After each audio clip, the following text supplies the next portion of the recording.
Brandcenter prepared me for the real world by teaching me that creativity can solve everything. The churn, the back and forth, the churn, and fixing on the fly. Working in teams, having to work with people basically all day, every day, you think it's not useful, but that's exactly how agency life is. There's no individual contributor. You have to work with your team, so teamwork literally does make the dream work. Getting a lot of your ideas killed. The work ethic at Brandcenter is just irreplaceable. Like you come out of it just totally prepared for anything that's going to come your way. You just learn like what a campaign is and how to identify what a big idea is, and that is just like such an asset compared to a lot of these other people that like come out of other schools. They might not have as good a grasp on that, so it just puts you that much farther ahead, I think. Treating everything like a creative opportunity and always digging a little deeper to make something cool. Learning how to work with different types of personalities on every single type of problem and trying to get to good work is still fundamentally what we do each and every day. The ability to work with a strategist, which you don't get at Creative Circus wherever else, and it's important because that's how you sell work. I think there's a lot of curveballs that get thrown at you, and Brandcenter teaches you to think on your feet.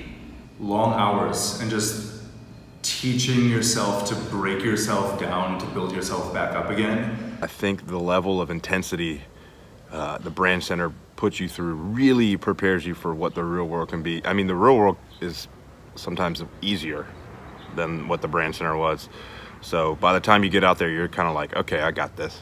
I would say to collaborate with people. Just because someone is in one track doesn't mean they can't provide awesome ideas for a project you're working on. Just to talk to anyone you can and listen to their ideas, and don't just think, you know, it's my project, I should be the only one working on it. I think that Brandcenter actually over-prepared me for taking critique. Really high standards. I think the best thing that I learned was not to take the easy way out, to keep pushing, and never settle for the first idea. There's a big emphasis on craft and what is a concept and what is good creative. I think all the all-nighters we pulled together, it kind of made this not seem so bad. There's a lot of people around you, and it feels at times like you might be competing, or that you're all kind of going for the same thing, but at the end of the day, the race is started with yourself, and if you can just kind of do your job and, you know, be as proud of the work as you can, that's going to leave you in the best place, and the people around you can only support you and kind of help you get better versus being your competition. I got really used to hearing no, and that's something that you should get used to hearing because it ends up making the work a lot better. Showing scary work to very scary people. I remember when Brandcenter started, when it was founded in the late 1800s by Joseph and Marjorie Brandcenter.